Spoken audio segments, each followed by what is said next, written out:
As Atlanta was being built, they were making a push to like get all of those people out of his neighborhood, so they burned all this shit down. And then after it was burned down, this dude named Daniel Castleberry came and I guess made everything better and named it after himself. So that's why it's Castleberry Hill. Wow. So yeah, that's the Cliff Notes version. That's the Twitter version, but.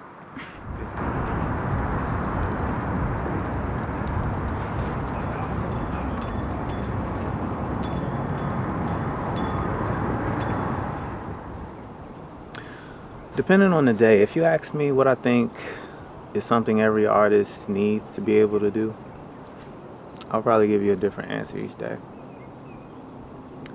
Depending on the day you ask me, if you wanted to know what it is that made artists special, I'll probably give you something. I don't remember how I started that. If you ask me what it is that I think makes artists special, I would probably give you a different answer each day. But today, for the purpose of this monologue, I would say that the ability to execute the seemingly impossible. That's a special thing that I think a lot of artists are able to do. And the reason why it's such a special talent is because there are a lot of people in the world who lack imagination, and they make the possible seem impossible because they just can't see. But executing the impossible task, I would say it's a special talent of mine. In fact, for my latest feat of impossibility, I will be delivering a docuseries final cut within about 60 days or so. And this final cut is the pilot for a concept I've been developing called How to Be a Dope Artist. Over the next 60 days or so, starting now, I will be doing these rough cuts, or sharing these rough cuts is a better way of putting that. Sharing these rough cuts on this YouTube channel for the purpose of inviting you all, not only into my world as an artist, but into the world of film production as we are coming to know it.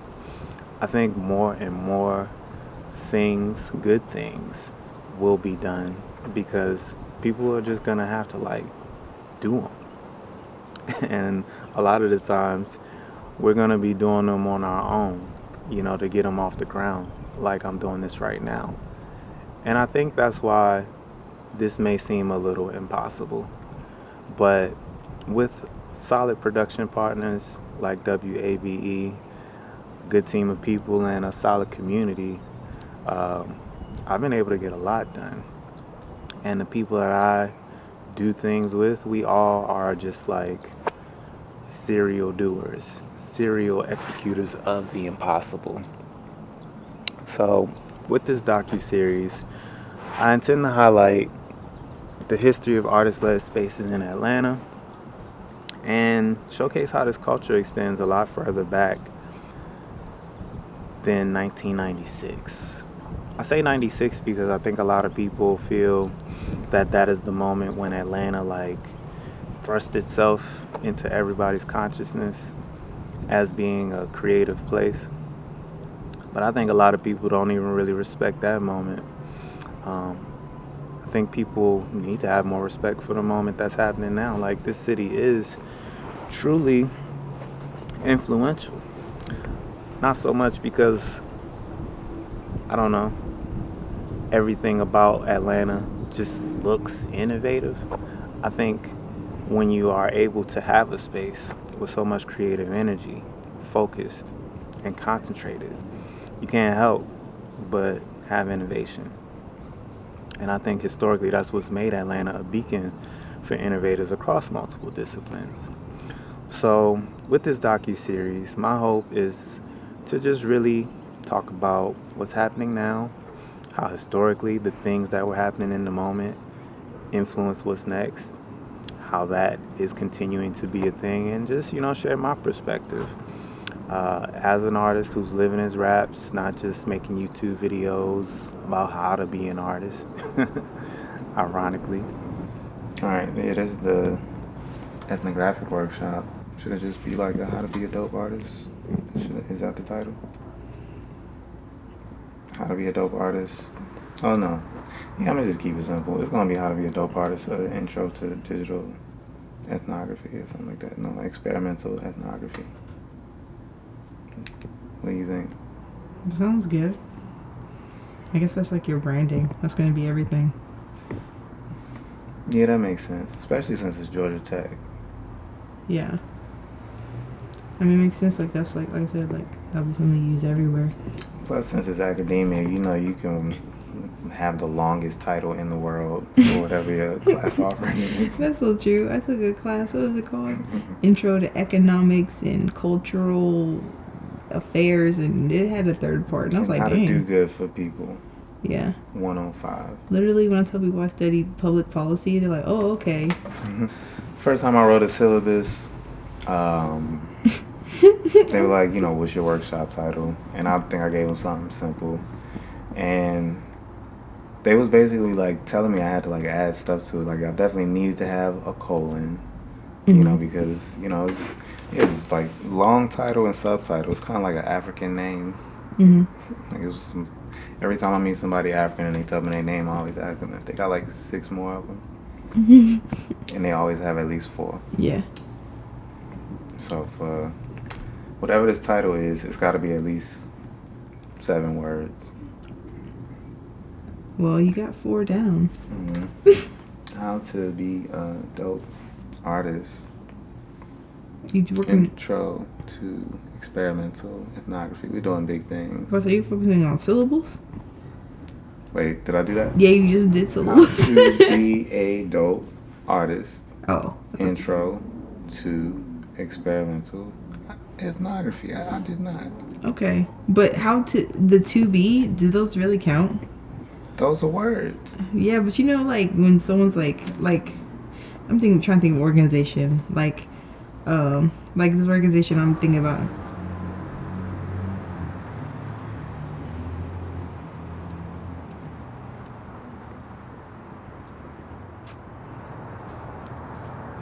Okay.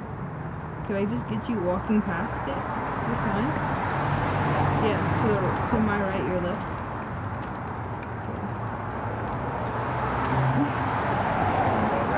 Yeah, I can do it again. They tore it down though. Why? What used to be that? Like, I don't know what that shit used to be. That's what I'm saying. Like for a long time, it was just there, like doing nothing.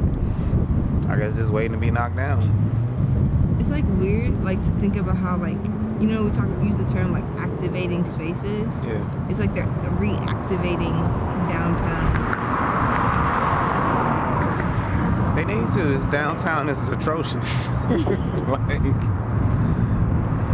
I guess there's like so much stuff doing nothing.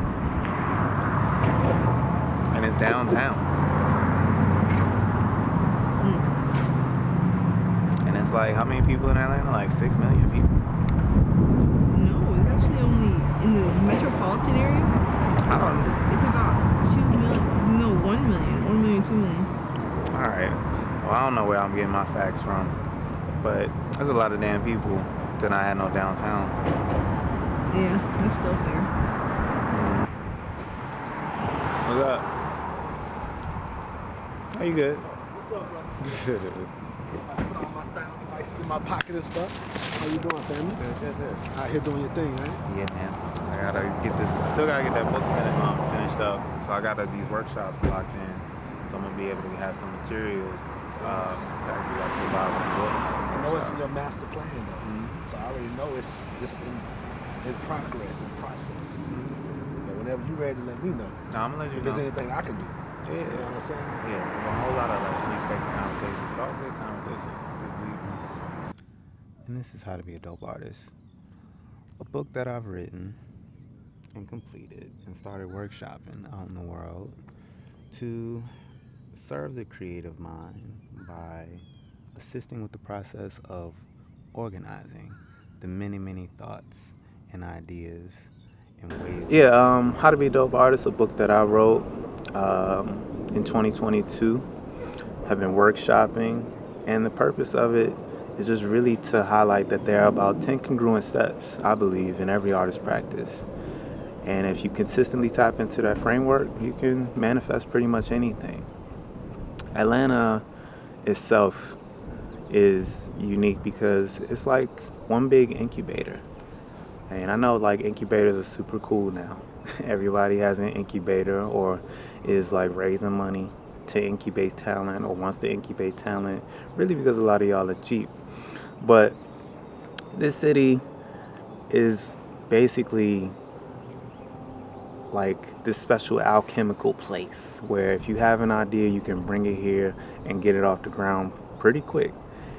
Get it out into the world and take it around the world if you want to, or just keep the... I don't know his affiliation, like exactly how, but I just know he is a member of the Dungeon family. But yeah, he's one of those like really fun white boys from what I understand. You said the Dungeon family. I thought you said the Duggan family. I mean, who's the Duggans?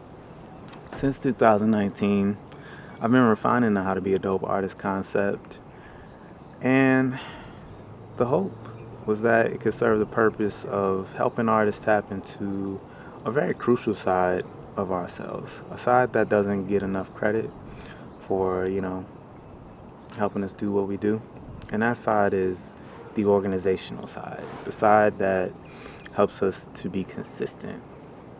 I think there is, a lot that you can get done with passion and intuition, but marrying that with intention and organization can take you a long way.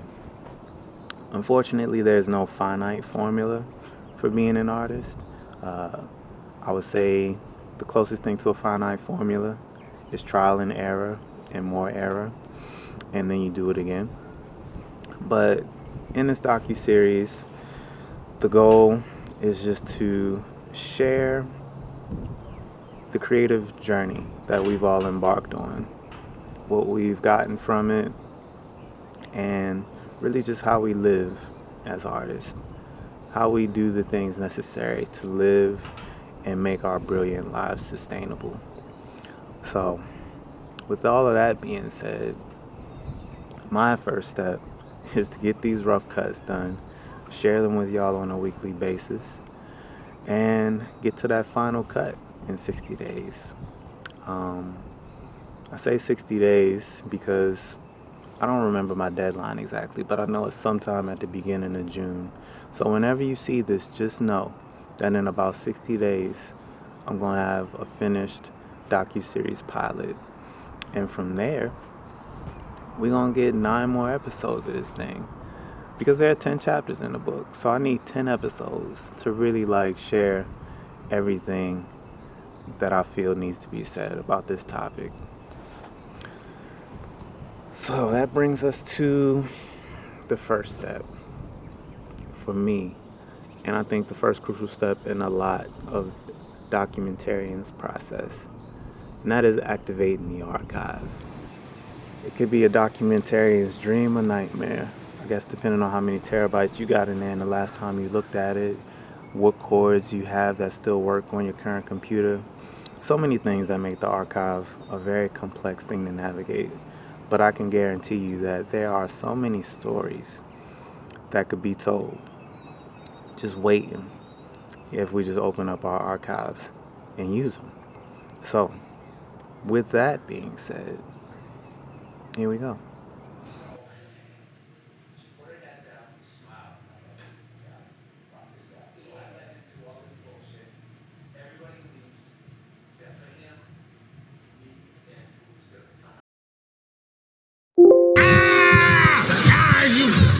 You black midnight wide nose having motherfucker.